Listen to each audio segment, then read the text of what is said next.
اللہ نے ہمیں ایک نماز عطا فرما دی جس کو ہم آج صلاۃ التراویح کہتے ہیں۔ میرے نبی کے زمانے میں اسے قیام اللیل کہا جاتا تھا، اس لیے حضرت عائشہ رضی اللہ تعالیٰ عنہ کی روایت ہے نا، جس سے 8 رکعت والے حضرات استدلال کرتے ہیں کہ رمضان اور غیر رمضان میں اس کو امام بخاری نے قیام اللیل کا ہی عنوان دیا ہے۔ آپ نے 11 رکعت سے زیادہ نماز نہیں پڑھی۔ ایک ضعیف روایت میں ہے کہ آپ نے 3 دن پڑھائی نماز، یہ تو صحیح روایت ہے۔ کتنی رکعت پڑھائی؟ تو ایک ضعیف روایت میں ہے کہ 20 رکعت پڑھائی۔ اچھا، ضعیف روایت سے عبادت ثابت نہیں ہو سکتی حکم شرعی۔ تو جب حضرت عمر رضی اللہ تعالیٰ عنہ نے سب کو، اب میرے نبی کے دور میں 3 دن کے بعد آپ تو آئے نہیں کہ کہیں فرض نہ ہو جائے، تو صحابہ اپنے طور پر قرآن سنتے تھے ٹولیوں میں۔ صدیقی دور میں 2 سال وہ فتنوں میں گزرا، تو اس میں بھی اسی طرح چلا کہ ٹولیوں میں ہوتے تھے۔ حضرت عمر رضی اللہ عنہ کے زمانے میں حکومت مضبوط ہو گئی، طاقتور ہو گئے، تو ابتدائی سالوں میں نہیں، چند سالوں کے بعد اب مسجد میں تشریف لائے تو لوگ اس طرح کوئی 4 ادھر 4 ادھر 5 ادھر 10 ادھر 20 ادھر، تو کہنے لگے ان کو ایک امام پہ جمع کر دیا جائے تو کتنا اچھا ہوگا۔ تو آپ نے سب کو اکٹھا کیا اور ابی بن کعب رضی اللہ تعالیٰ عنہ کو امام بنایا اور سب کو ایک نماز پہ جمع کر کے 20 رکعت کا حکم عطا فرمایا۔ تو حضرت عمر کا یہ عمل اس حدیث کو مضبوط کر دیتا ہے کہ چونکہ میرے نبی نے کہا علیکم بسنتی و سنت الخلفاء الراشدین من بعدی، کہ میری اور میرے خلفاء راشدین کی سنت پر مضبوطی سے عمل کرنا۔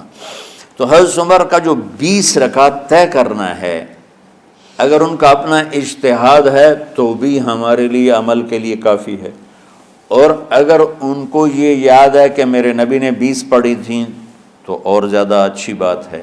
لیکن بہرحال جو 8 پڑھتا ہے ہمارا اس پہ بھی کوئی اعتراض نہیں، چونکہ وہ بھی حدیث کے ساتھ بات کرتا ہے، اور باقی پوری امت 20 پڑھتی ہے، ان پر بھی اعتراض نہیں۔ میں ایک جگہ سے گزر رہا تھا، نماز کا وقت ہو گیا، اہل حدیث کی مسجد تھی، میں وہاں نماز پڑھنے چلا گیا، تو ایک بہت بڑا اشتہار لکھا ہوا تھا، 20 تراویح ثابت کرنے والے کو 5 لاکھ روپے انعام۔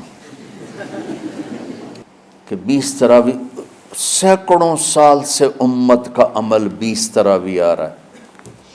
تراویح کا نام جو پڑھا، مجھے یوں لگتا ہے کہ اہل مکہ، یعنی اہل مکہ جو تھے نا، وہ 4 تراویح پڑھ کے ایک طواف کرتے تھے، تو وہ آرام کے لیے ہوتا، ترویحہ آرام، تھوڑی دیر کا آرام۔ تو 4 تراویح کے بعد ایک طواف کرتے تھے، وہ چھوٹا سا طواف 10 منٹ میں ختم ہو جاتا تھا، اور پھر 4 تراویح پڑھتے تھے، پھر طواف کرتے تھے، پھر 4 پڑھتے تھے، پھر طواف کرتے تھے۔ یہ صحابہ کے تھوڑے بعد کے دور کی بات۔ تو مدینے والوں کو پتہ چلا کہ مکے والے تو یہ کرتے ہیں، وہ کہنے لگے اساں کی کریے؟ انہوں نے کہا اسی 40 تراویح پڑھیں گے، 40 رکعت، وہ 40 رکعت پڑھتے تھے۔ تو نوافل میں کوئی سختی نہیں کہ بھائی 8 سے زیادہ نہیں پڑھنی، بدعت ہو جائے گی، اور 20 پڑھنا بدعت ہے، یہ سب جہالت کی بات ہے۔ اور یہ 8 پڑھ رہے ہیں یہ غلط ہے، یہ بھی حماقت کی بات ہے۔ جو صحیح حدیث سے دلیل پکڑ کے کوئی عمل کرتا ہو تو بھائیو اس سے بحث نہ کیا کرو، مناظرہ نہ کیا کرو، یہ بہت نادانی والی بات۔ اور امت کا، خلق لاکھوں کروڑوں انسانوں کا ایک عمل پہ جمع ہونا، یہ بذات خود اس کی طاقت کی ایک دلیل۔ اور حرمین جب سے میرے رب نے حضرت عمر نے 20 رکعت شروع کی، آج تک وہاں بھی ساری مساجد میں 8 رکعت تراویح ہوتی ہے، لیکن حرمین کی مسجد میں 20 رکعت، ادھر بھی ادھر بھی۔ اور یہ جو وہ وہاں ختم قرآن پہ دعا نہیں مانگی جاتی، یہ کس کا عمل ہے؟ حضرت عثمان کا۔ حضرت عثمان نے اپنے دور خلافت میں تراویح پڑھانے والے سے کہا جب قرآن ختم کرو تو دعا کرنا۔ وہ کہنے لگے جی کیا دعا کروں؟ کہ جو تیرے دل میں آیا کرنا۔ تو ختم قرآن کی رات تراویح کی آخری رکعت میں من الجنت والناس کے بعد دعا کے لیے ہاتھ اٹھانا، یہ حضرت عثمان رضی اللہ تعالیٰ عنہ نے اس کو زندہ فرمایا۔ اور امام دعا کرتا تھا 1 منٹ 10 منٹ 20 منٹ جتنے بھی، اور پیچھے لوگ آمین کہتے تھے۔ وطر کی جماعت نہیں ہوتی تھی، وطر کو باجماعت حضرت علی رضی اللہ تعالیٰ عنہ نے شروع کی کہ وطر کو بھی باجماعت پڑھا جائے، تو یہ ان کی سنت ہے کہ وطر کو باجماعت پڑھا گیا۔ تو اب یہ لہٰذا یہ سارے سنت جو کام ان خلفۂ راشدین سے ہوا وہ بھی سنت ہے۔ تو اللہ نے ہمیں ایک عبادت دے دی کہ میرا قرآن پڑھو اور سنو۔ پہلی امتوں کو تراویح کیوں نہیں تھی یا قیام اللیل کیوں نہیں تھا؟ کہ ان کو اپنی کتاب یاد ہی نہیں ہوتی تھی، وہ اپنی کتاب کے حافظ نہیں ہوتے تھے، وہ اپنی کتاب یاد ہی نہیں کر سکتے تھے، صرف نبی کو یاد ہوتی تھی۔ اللہ نے ہمارے لیے کتنا آسان کر دیا کہ 7 سال کے یہ چھوٹے چھوٹے بچے قرآن یاد کر رہے ہیں، 70 سال کا بوڑھا قرآن یاد کر رہا ہے۔ یہیں یہ مولوی یوسف صاحب کا ساتھی تھا یا پتہ نہیں ان سے پہلے تھا، سلمان، مولوی سلمان، آج کل امریکہ میں ہوتے ہیں، ہماری ایک شاخ چلا رہے ہیں ماشاءاللہ۔ وہ شروع میں یہاں تھے، تو یہاں تراویح پڑھانے کے لیے ہمارے پاس حافظ کوئی نہیں تھا، وہ حافظ نہیں تھے، وہ صبح بیٹھ کے شام تک 1 سپارہ یاد کرتے اور رات عشاء کی نماز میں سنا دیتے۔ 30 دن میں قرآن یاد کر کے سنا دی۔ مطلب یہ سنی سنائی بات نہیں، ہمارے اسی حسنین، اسی ممبر اور محراب کی بات کہ یہیں اسی مسجد میں انہوں نے صبح سے مغرب تک یاد کرتے تھے اور پھر عشاء میں کھڑے ہو کے سنا دیتے تھے۔ پیچھے ہوتے تھے لقمہ کوئی دینے والا شاید، لیکن بہت خوبصورت پڑھ کے 1 دن میں یاد کر کے سنا دیا۔ اور ایک مجھے نام بھول گیا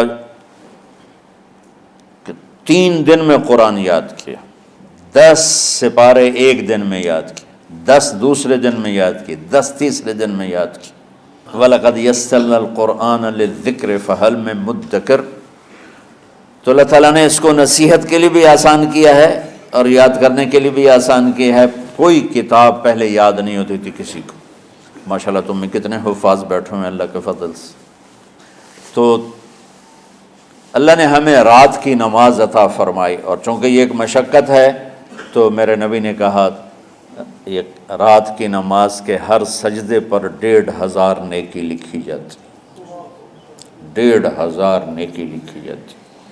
اور اللہ تعالیٰ ہر سجدے پر جنت میں ایک محل بناتا ہے جس کے 60,000 سونے چاندی کے دروازے ہوتے،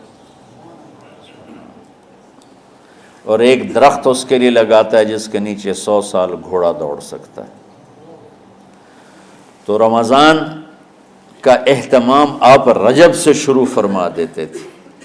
میرے نبی نے 9 رمضان دیکھے، 9 رمضان اپنی زندگی میں، 9 رمضان۔ 10ویں رمضان سے پہلے آپ اللہ کے پاس تشریف لے گئے۔ آپ کی زندگی میں روزے فرض ہونے سے آپ کی وفات تک 9 رمضان گزرے، اور میں قربان جاؤں اپنے نبی پر، اپنی امت پہ کیسی شفقت تھی۔ آپ سحری کھاتے تھے بالکل آخری وقت، ادھر بلال اذان دے رہا ہے اور ادھر آپ آخری لقمہ کھا رہے ہیں، اور ادھر سورج نیچے ہوا اور آپ کھجور منہ میں۔ ایک آدمی اوپر کھڑا ہوتا تھا مدینے میں تو وہ چھت پہ، گھر کی چھت پہ کھڑا ہوتا تھا، سفر میں ہے تو وہ کسی پہاڑی پہ کھڑا ہوتا تھا۔ جو ہی سورج کا کنارہ نیچے جاتا اب فوراً وہ کہتا یا رسول اللہ قد غربت، تو آپ کھجور منہ میں ڈال لیتے تھے، یا پانی، کبھی پانی سے افطار فرماتے تھے، کبھی کھجور سے افطار فرماتے تھے، کہ میری امت پہ بھوک کا وقت کم سے کم آئے۔ آج کل جو یہ ہمارے افطاری کے اوقات ہیں نا، یہ سورج ڈوبنے کے بھی 2-2.5 منٹ بعد کے ہیں کہ احتیاطاً، ٹھیک ہے چلو احتیاط کر لو کوئی مسئلہ نہیں، لیکن اصل ہے ادھر چونکہ اب سورج ہمیں نظر ہی نہیں آتا ہے، اس طرح ہم گھرے ہوئے ہیں شہروں میں، دیہاتوں میں بھی اب اس طرح کا ماحول ہے کہ وہ نظر نہیں آتا ہے، تو بہتر کہ ادھر سورج غائب ہو، ادھر لقمہ منہ میں جائے، لیکن یہ تب ہے جب آپ نظر آ رہا ہو۔ اب جب آپ یہاں بیٹھے ہو حسنین میں تو یہاں تو کوئی سورہ نظر نہیں آئے گا، یہاں تو منار ہی نظر آئے گا، تو لہٰذا احتیاط ٹھیک۔ ہمارے اہل حدیث بھائی وہ 2 منٹ پہلے ہم سے افطار کرتے ہیں، تو بڑی اچھی بات ہے کہ سورج کے غروب ہونے کا جو اصل وقت ہے اس کے ساتھ ہی افطار کرنا۔